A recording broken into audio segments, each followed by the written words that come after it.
ഞാൻ നിങ്ങളുടെ മുന്നിൽ പരിചയപ്പെടുത്താൻ അല്ലെങ്കിൽ അവതരിപ്പിക്കാൻ ആഗ്രഹിക്കുന്ന പുസ്തകം the 3 mistakes of my life, എന്റെ ജീവിതത്തിലെ 3 തെറ്റുകൾ. ഇന്ത്യയിലെ പ്രശസ്ത എഴുത്തുകാരനും നോവലിസ്റ്റുമായ ചേതൻ ഭഗത് രചിച്ചതാണ് ഈ പുസ്തകം. മീരാ കൃഷ്ണൻകുട്ടിയാണ് ഇത് മലയാളത്തിലേക്ക് വിവർത്തനം ചെയ്തത്. ലളിതമായ വാക്കുകളും വ്യത്യസ്തമായ തൂലിക ശൈലിയും ഉൾക്കൊള്ളുന്ന ഒരു മനോഹര നോവലാണിത്.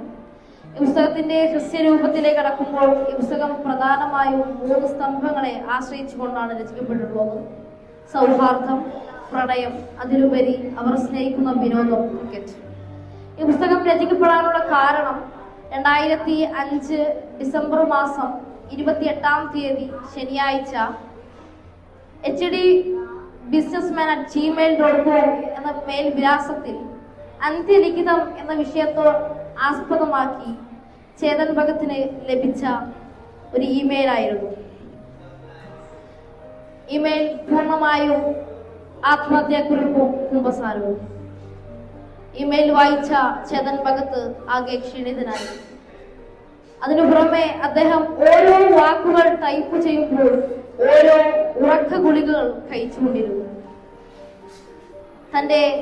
താൻ പഠിച്ച IIT കോളേജിലെ ലെക്ചറെ വിളിച്ച് കാര്യം അന്വേഷിക്കുകയും കുറച്ചു സമയങ്ങൾക്ക് ശേഷം ലെക്ചർ തിരിച്ചു വിളിക്കുകയും അദ്ദേഹത്തിന്റെ പേര് ഗോവിന്ദ് ജി പട്ടേൽ ആണെന്നും അദ്ദേഹം സിറ്റി ഹോസ്പിറ്റലിൽ, അഹമ്മദാബാദിലെ സിറ്റി ഹോസ്പിറ്റലിൽ ജീവനോടെ ഉണ്ടെന്നും പറഞ്ഞു. താൻ പഠിച്ചിരുന്ന IIT കോളേജിലെ ലെക്ചറെ വിളിച്ച് കാര്യം അന്വേഷിക്കുകയും കുറച്ചു സമയങ്ങൾക്ക് ശേഷം ലെക്ചർ തിരിച്ചു വിളിക്കുകയും ചെയ്തു.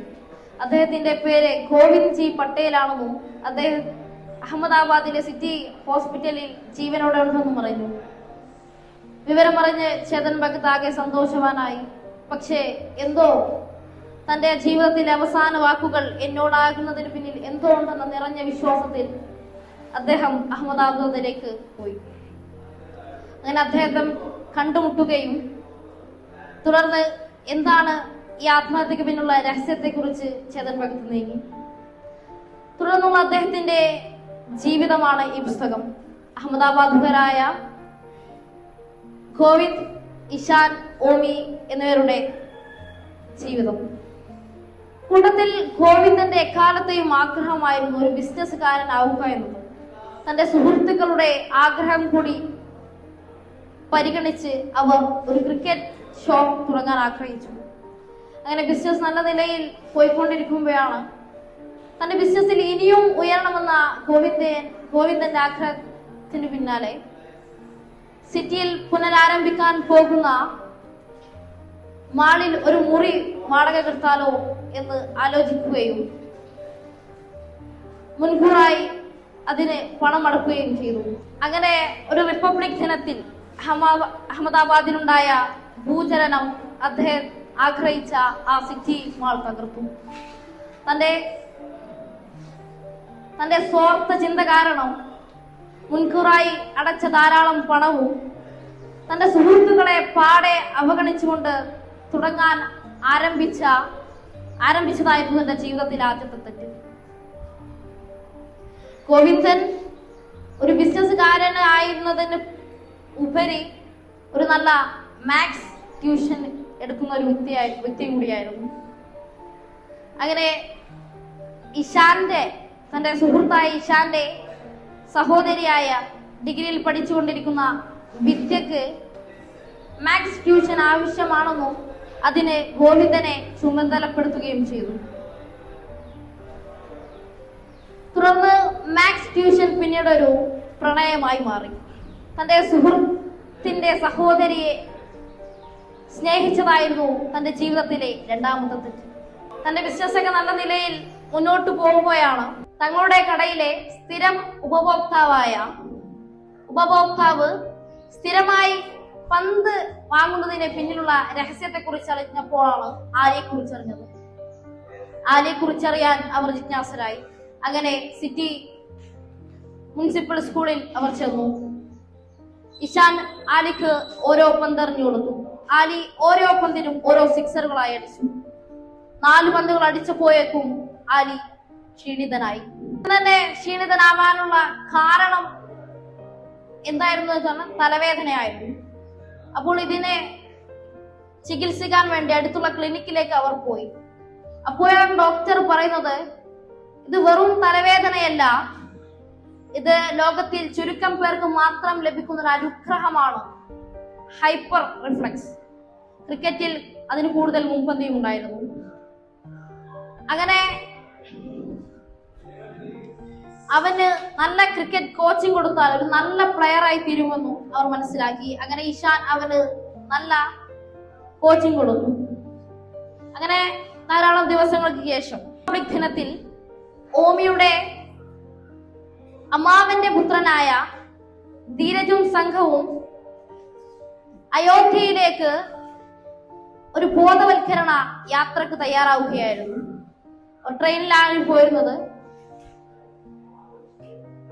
റെയിൽവേ സ്റ്റേഷനിലുള്ള മുസ്ലിം സംഘം ട്രെയിൻ യാത്രികരായ കർഷകരും തമ്മിൽ സംഘർഷം ഉണ്ടാവുകയും തുടർന്ന് അത് ആ ട്രെയിൻ പോകി കത്തിക്കൽ വരെ എത്തി. ആ കത്തിക്കരിഞ്ഞതിൽ ഓമിയുടെ അമ്മാവന്റെ പുത്രനായ ധീരജു മരണപ്പെട്ടു. ഓമിയുടെ അമ്മാവൻ ബിട്ടു ഒരു കടുത്ത ഹിന്ദു മതവിശ്വാസിയായിരുന്നു. നാടാകെ അവർ കലാപം സൃഷ്ടിച്ചു. എല്ലാ മുസ്ലിങ്ങളെയും കൊന്നൊടുക്കി. അങ്ങനെ അവസാനം അവിടെ അന്ന് ബാക്കിയുള്ളത് ആലി മാത്രമായിരുന്നു. 10 വയസ്സുകാരനായ ആലി. അങ്ങനെ അവർ ആലിയിലേക്ക് തിരിഞ്ഞു. ആലിയെ തന്റെ കയ്യിലുള്ള ശൂലം കൊണ്ട് കുത്താൻ ശ്രമിച്ച് ചാടിയ ബിട്ടുമാമന്റെ നേരക്ക് ചാടി ഓമി മരണപ്പെട്ടു. തന്റെ ജ്യേഷ്ഠപുത്രനും മരണപ്പെട്ടു കഴിഞ്ഞു. ബിട്ടുമാമയുടെ കോപം ഇരട്ടിക്കപ്പെട്ടു. ഗോവിന്ദന്റെ കയ്യിലായിരുന്നു ആലി. അങ്ങനെ ബിട്ടുമാമ ഗോവിന്ദനെ കുത്താൻ ശ്രമിക്കുന്ന നേരം അവനിൽ നിന്ന് മാറ്റണം എന്ന ഇഷിന്റെ തീരുമാനപ്രകാരം മാറ്റാൻ ശ്രമിച്ചപ്പോഴാണ് ഗോവിന്ദൻ അവനെ മാറ്റുന്നതിൽ തന്റെ ജീവിതത്തിന് അത് ആപത്താകുമോ എന്ന തന്റെ സ്വാർത്ഥമായ ചിന്ത കാരണം ഒരു സെക്കൻഡിന്റെ മാറ്റത്തിൽ ആലിയുടെ കണ്ണങ്കാൽ നഷ്ടപ്പെട്ടു. നാടാകെ കലാപകാരികളിൽ നിന്ന് മുക്തി നേടി. പക്ഷേ ഇഷാൻ ഗോവിന്ദനോട് മിണ്ടിയില്ലായിരുന്നു. തന്റെ സഹോദരിയെ സ്നേഹിച്ച കുറ്റവും അതുപോലെ തന്നെ താൻ ഏറെ സ്നേഹിക്കുന്ന ആലിയുടെ കണ്ണങ്കാല് നഷ്ടപ്പെടുത്തി അവന് ക്രിക്കറ്റ് കളി ഒഴിവാക്കുകയും ചെയ്തു. അവർ ആലിയെ അടുത്തുള്ള ഹോസ്പിറ്റലിൽ ചെന്നപ്പോഴാണ് അവന്റെ താഴെ ഭാഗത്തുള്ള മുറിവിനെ മേലെ ഭാഗത്തെ കഷ്ടമെടുത്ത് താഴെ ഘടിപ്പിക്കണമായിരുന്നു. അങ്ങനെ അതിന് 5 ലക്ഷം രൂപ വരുമായിരുന്നു. അതുപോലെ തന്നെ അത് കാനഡയിൽ മാത്രം സൗകര്യപ്പെടുന്ന ഒരു ഓപ്പറേഷനുമായിരുന്നു. 5 ലക്ഷത്തിന് വേണ്ടി അവർ അവരുടെ കട പുനരാരംഭിച്ചു. 5 ലക്ഷം അവർ സമ്പാദിച്ചു. പക്ഷേ ഈശാൻ ഗോവിന്ദനോട് മിണ്ടിയിരുന്നില്ല. അതിന്റെ മനോവിഷമം കാരണം ഗോവിന്ദൻ ആത്മഹത്യക്ക് ശ്രമിച്ചു.